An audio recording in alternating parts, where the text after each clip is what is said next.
I'm Marty Stouffer. I'm in this seafood market to make a point about our swamps. That may seem funny because many people love seafood yet hate swamps. Much of the seafood we enjoy begins life in our marshes and swamps. The borderline area where land meets water is the richest nursery of life anywhere. Hundreds of different species and thousands of individuals can be found in one pool. Many ocean species, shrimp, crab, and fish grow up there. But the closest most of us ever get to the swamp is a seafood dinner.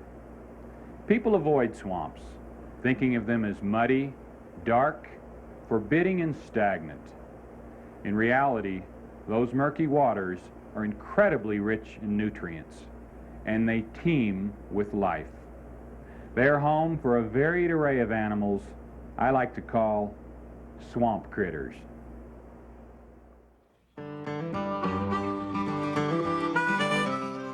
Water, sunlight, the nourishing earth, the primary elements for life. Nowhere are they more abundant than here, the great swamps of our southern lowlands. Plants, using the sun's energy, transform inert matter into living cells, the building blocks of all life. Life and growth flow from death and decay, imparting a special mood of mystery and timelessness to the swamp.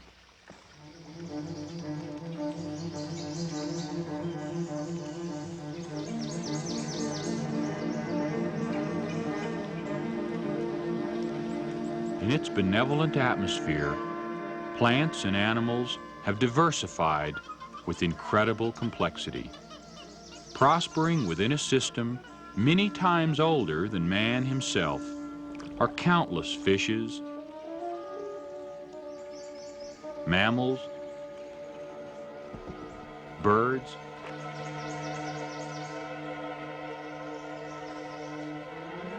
insects and reptiles, each where it fits best, each doing what it does best. For many, the swamp is a permanent home. For others, a stopover on their annual migration, nursery for their growing young, or refuge from civilization.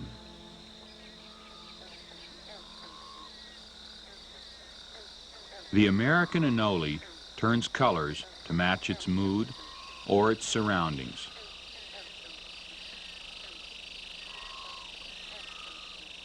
These small lizards fit in anywhere, from swamp to suburbia, and they are important insect controllers. Broadened toes ending with adhesive pads make the anole an excellent climber.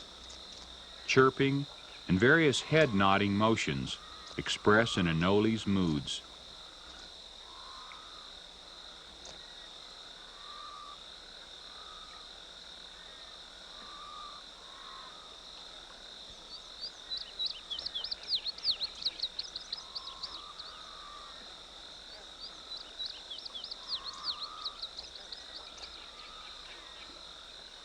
But even the most violent nod of the head won't help a lizard that's bitten off more than it can chew.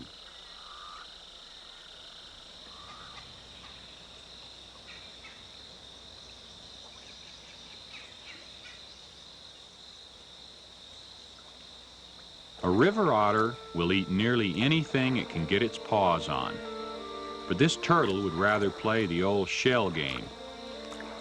The hungry otter must find easier prey, like fish.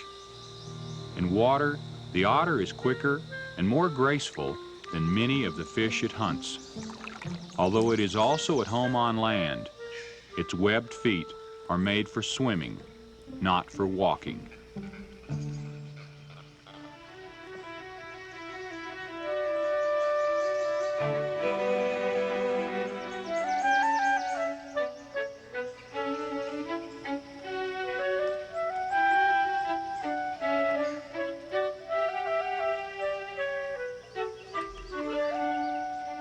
Muddy water means catfish.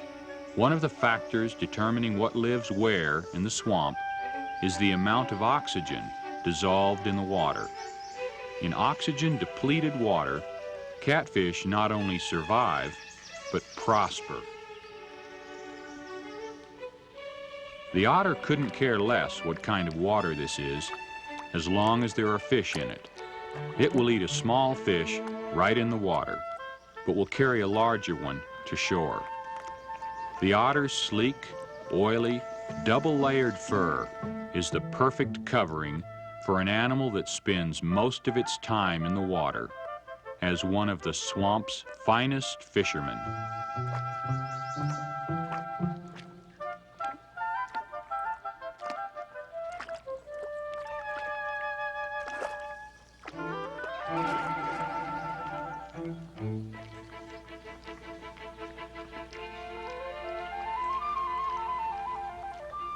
These catfish are prolific breeders, which is a good thing because they can reproduce faster than otters and humans can eat them.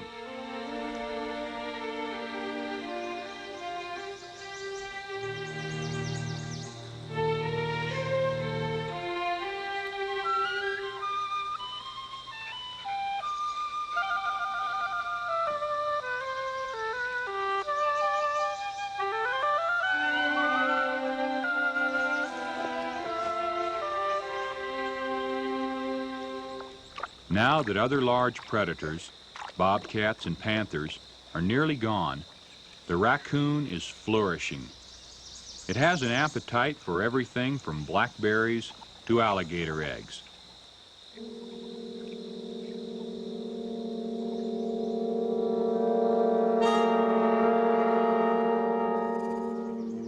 But given a choice, it will avoid a poisonous snake, like this copperhead.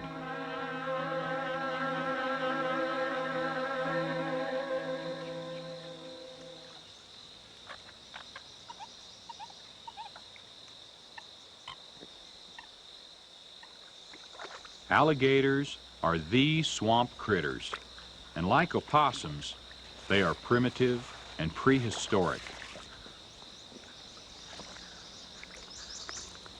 One hunts, the other is hunted. Even with many other species pursuing it, the opossum is not likely to disappear. It's been here for thousands of years. But at one time, the alligator was hard to find, greatly overhunted for its hide. With continued protection, they are recovering, and their future looks promising. Crawling everywhere in the swamp is the crawfish, also called crayfish or crawdad, a miniature freshwater lobster. Its pointed claws and armored shell are not enough to stop a mother yellow-crowned night heron.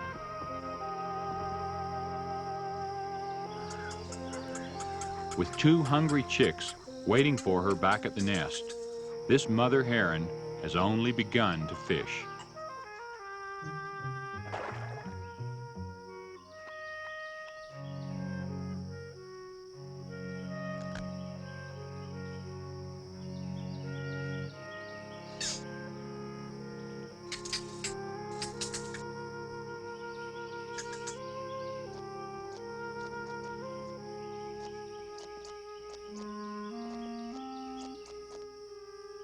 Swallowed armor and all, the crawfish will be served up in a slightly more digestible form at the nest.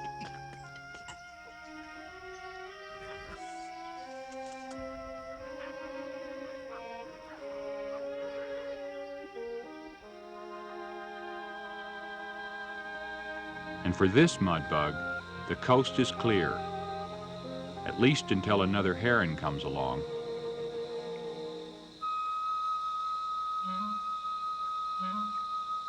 A mother crawfish, too, cares for her young, not in a nest like the heron, but rather tied to her apron strings.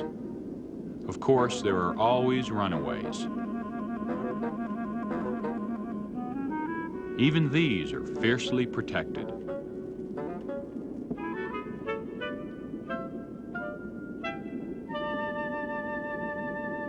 Eventually, these hungry young, perfect replicas of their parents, will hitch a ride under their mother's tail and join hundreds of others there, hanging on for dear life.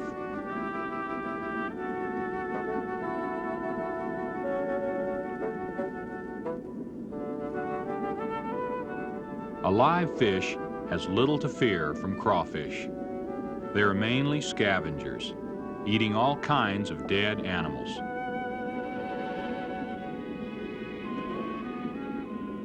A dead minnow is a desirable meal.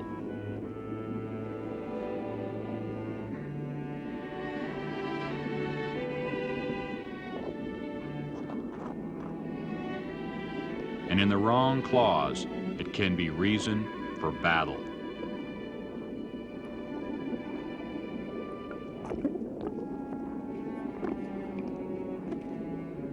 Their color is very different, but both the red and the blue are the same species. The blue's coloring comes from a gene carried in its family. A crawfish can be blue in the same way a mammal can be an albino. To the victor goes the prize.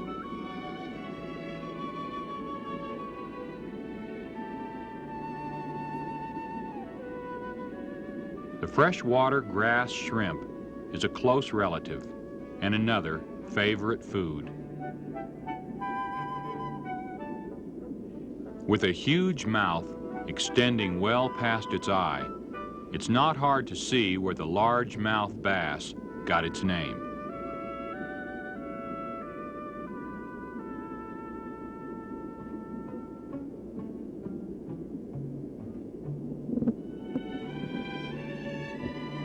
Yet a large mouth is no guarantee of a good meal. This particular bass does not seem to appreciate the gourmet delicacy we call escargot. And for the time being, the snail is safe.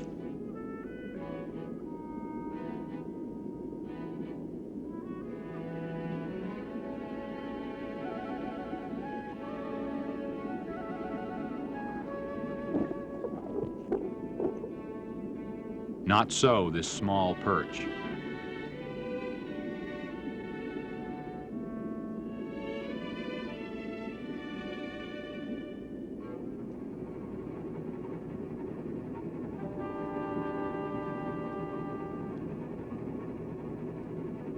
For food gathering, certain fish depend not on large mouths, but rather on camouflage. For example, the red-eye perch. Here it matches the color of the sandy bottom. But watch closely, for soon it will become a fish of a different color. Completely camouflaged, right down to the stripe in its eye.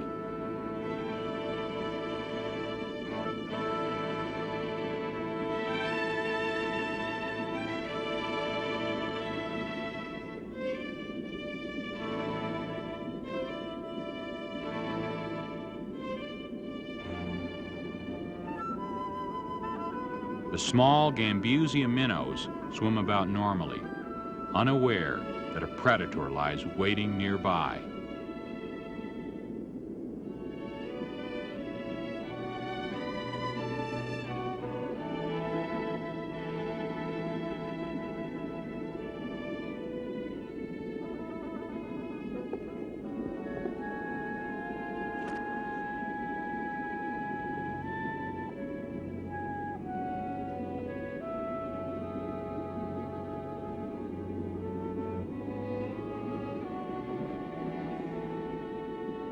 The underwater world is the heart of the swamp.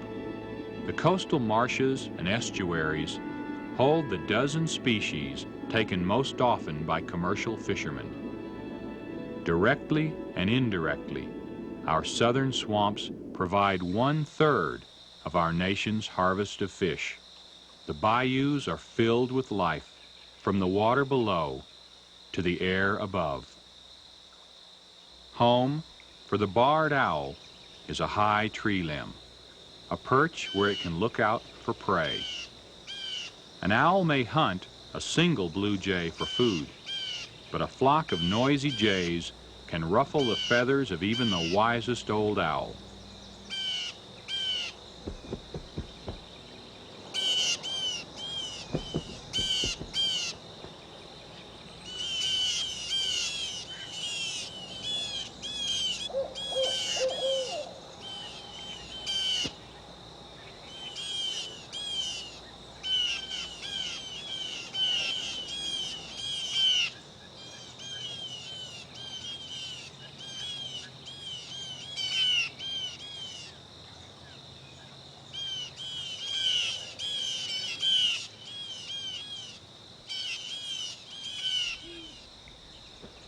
Because of the decline of falcons, eagles, and hawks in the swamp, the owl population has grown.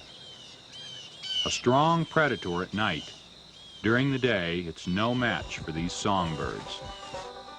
Fortunately for the owl, there are other trees and other perches.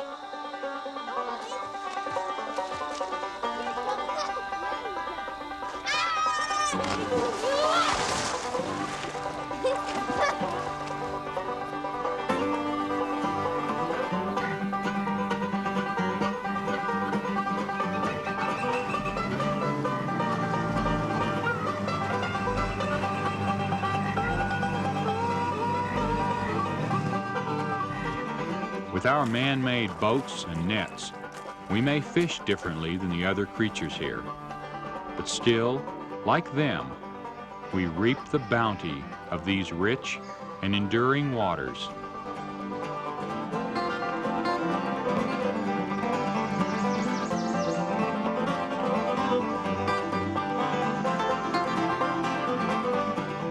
And we enjoy the peace and sanctuary brought about by the natural order of the swamp.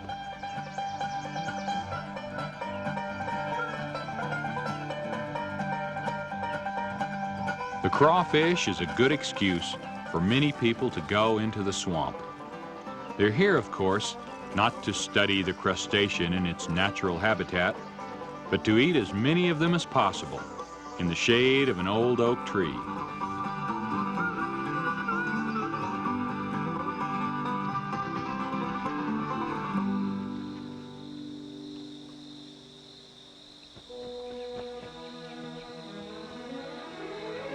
The great egret's wingspread is 5 feet of elegance and beauty.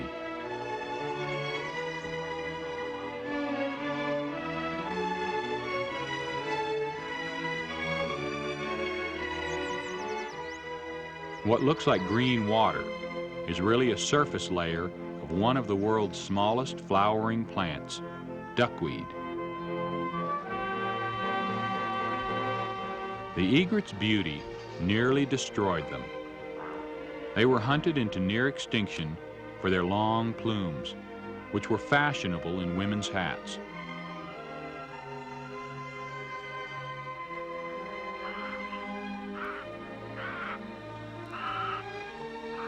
By clamping on to their mother's bill, the egret chicks start the flow of regurgitated food, frogs, fish, and other small creatures. They will remain in this high, flimsy nest until they are old enough to hunt for themselves.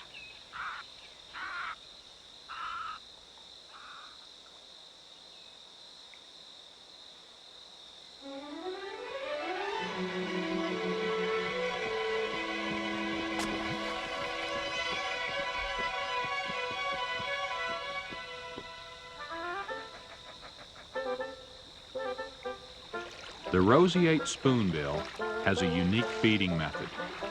As it swings its bill, it feels for its food. Nerve endings along the inner lining of the bird's bill give it a signal when it makes contact with a living animal, and then the bill clamps shut.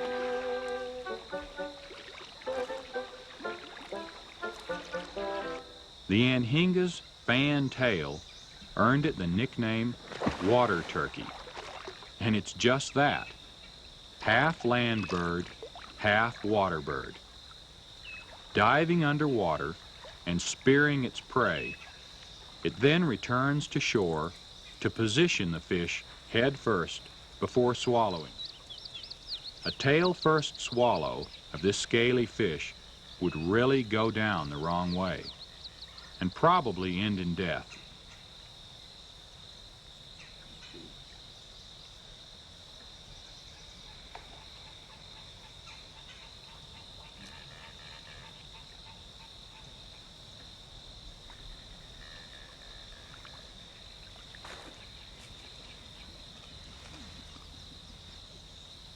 Because its feathers are those of a land bird, non-waterproof, the Anhinga has to swim and catch its prey quickly before it becomes waterlogged and drowns.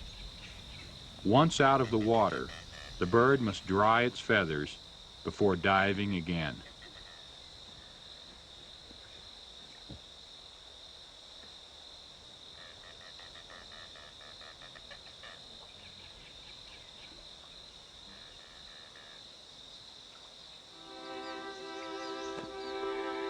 The swamp is the only home for the only stork native to North America, the wood stork.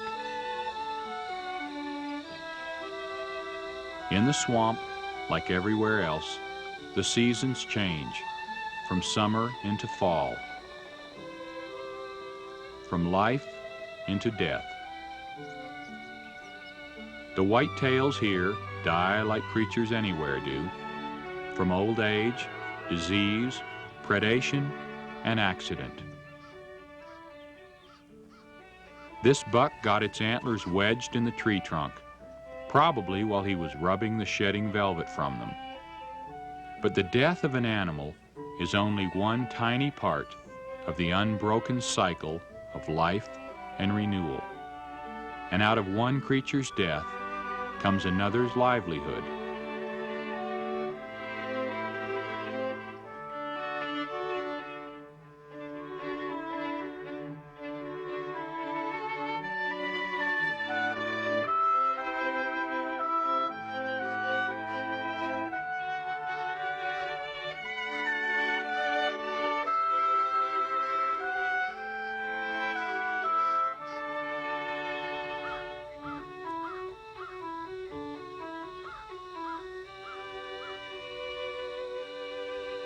For the cotton rat, antlers provide an important source of calcium.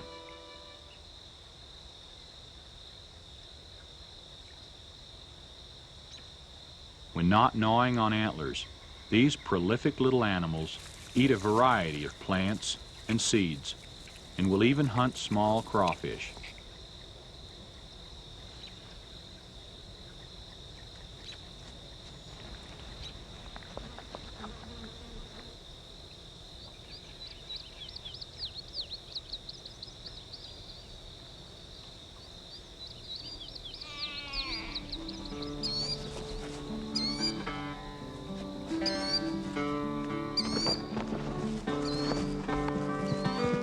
Smaller in overall size than their northern counterparts, these southern white-tailed deer have adapted larger hooves for better footing on the spongy ground.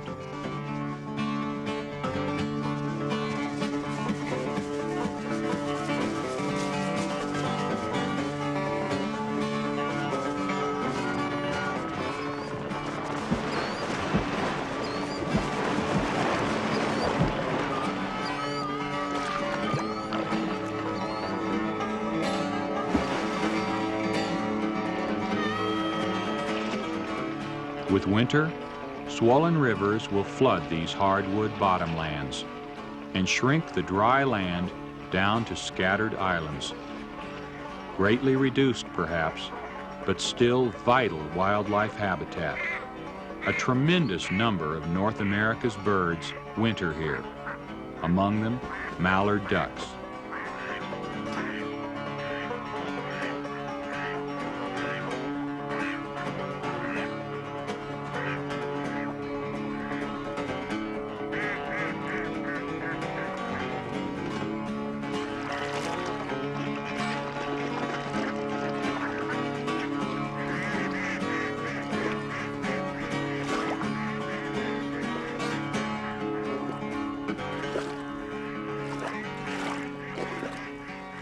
For some, the swamp is a winter haven. For others, like the deer, the only home they will ever know. Within this system, water becomes land, then suddenly, magically, melts back again into water. Like the creatures that live here, the swamp remains ever-changing, ever mysterious, and ever beautiful.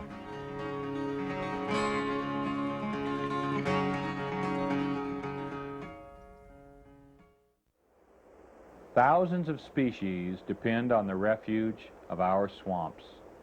Yet we have drained them, dredged and channelized their natural waterways, built levees, and moved in behind them. We are rapidly drying up our wetlands, where wildlife, not man, is meant to live. If we are to continue to reap the bounty and enjoy the beauty of our swamps, we must set aside some of these areas to remain wild and untouched by man, home for the swamp critters. I'm Marty Stouffer. Until next time, enjoy our wild America.